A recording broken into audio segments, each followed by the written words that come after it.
Hi everyone, Gabester here again with another Starcraft 2 commentary guide. This video is for the Path of Ascension challenge, and we'll guide you through getting a gold rating or better on that. This particular run is a flawless run without any deaths, so once again, if you want an extra challenge, this is a great way to do it. But anyway, let's get started here.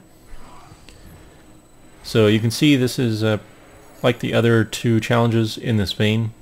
The basic idea is you start with an army in the center, and you must figure out how to split it up evenly to counter the 3 attacking waves. You can't assist, like these stalkers here can't assist these colossus when attacking the marines and that kind of thing. So you got to split them evenly accordingly.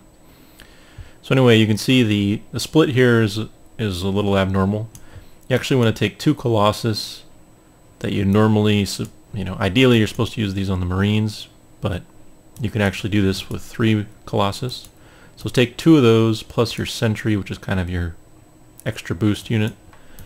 Go down to the marauder side. Your stalkers all go up here for the Hellions.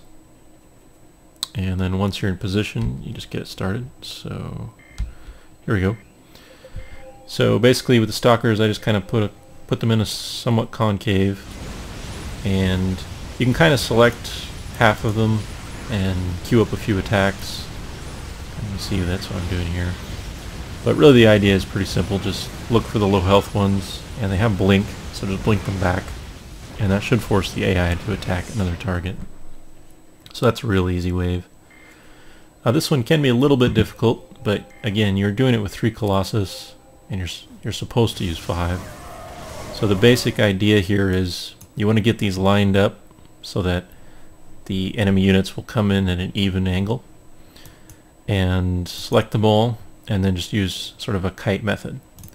So similar to some of the other strategies, you can see the weapon speed is 1.65 seconds. So kind of just keep that in your head. If you're not used to the time, you can just kind of count out something to keep track. Basically what you want to do is allow them to shoot, then move back, and then actually select a target. Usually when I do kiting, I'm not good with micros, so I'll just move back and then hit S to stop. But in this case, that's really will hinder you, because they will randomly pick targets, and it often be like units out here on the edge, since these are technically closest. So this Colossus, if he just fired on his own, would probably hit that, and the splash damage would be very minimal, if any. So instead what you want to do is actually move, and then while you're moving, look for your next target, usually somewhere in the middle here. That'll force all 3 to kind of splash here and get maximal damage. So it may take some practice if you're not used to it, and I'm not very good at it, but that's really the way to micro these. So you can kind of see most of my shots are sort of aiming at the center of the pack, and that's to maximize that splash damage. Just keep kind of going back, and you can see once you get one low, you pull him back by himself, but by then they should all pretty much be dead. And then the last wave, this one's the hardest, just because, well, it's the hardest if you're going for 0 losses, just because your zealots are really not very beefy, and this is a lot of marauders. So marauders are going to do 10 damage, minus 1 armor, so 9 damage per shot to the zealots, and there's just, good chunk of marauders here. So what you really need to watch for is that first or second zealot that engages, because they have charge. That one's going to get hit really quick and take a lot of damage, so you need to quickly select it and pull it back from the group. Otherwise, you've got these 2 colossus here that normally wouldn't be here, and they're really used to just quickly do a lot of damage. Also, if you can remember, you can use your guardian shield from the sentry, or even hallucinate a few extra units to throw those in front. So just kind of get your colossus in the back, spread out your zealots in some sort of concave, and that should really help you a lot. You saw there, I made zealots with my hallucination. The reason for that is just because you get 2 units per hallucinate rather than most units give you 1. You could also do probes, which give you 4 per hallucinate, but they're really, really weak. So Zealots are a nice mix. Anyway, and then just your Colossus do most of the damage in the back. If you lead with your hallucinated units, then your regular Zealots won't take much damage. You can see I only had to pull one back there.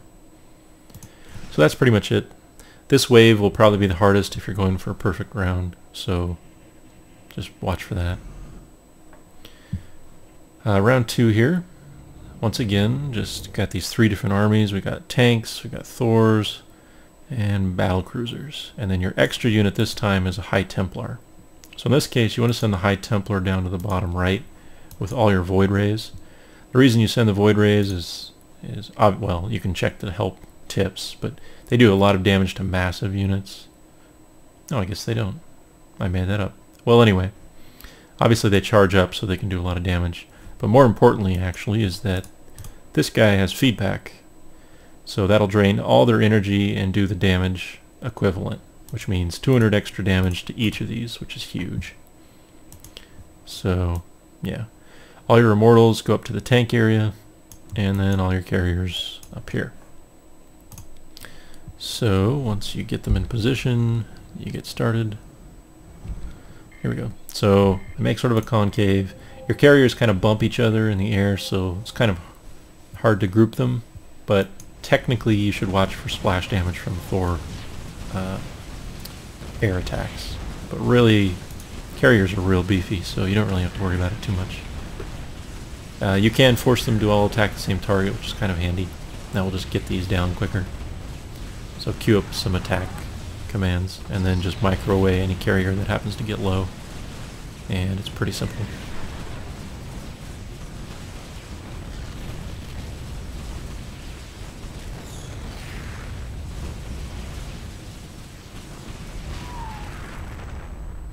And the second battle is tanks.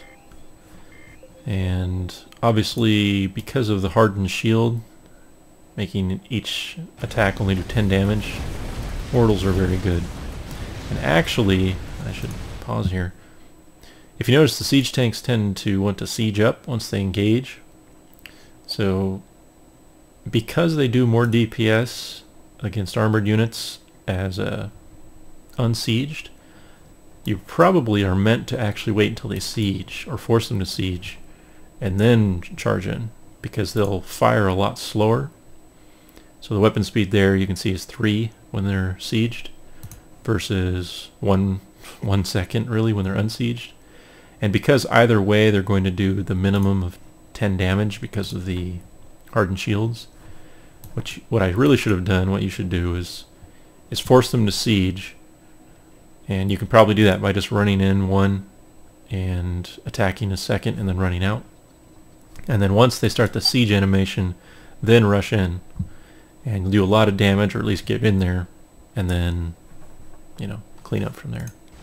But either way, this works too. So just micro the ones that get hit. And that's it. And then lastly, this one's the hardest of this round. But you can kind of be tricky about it.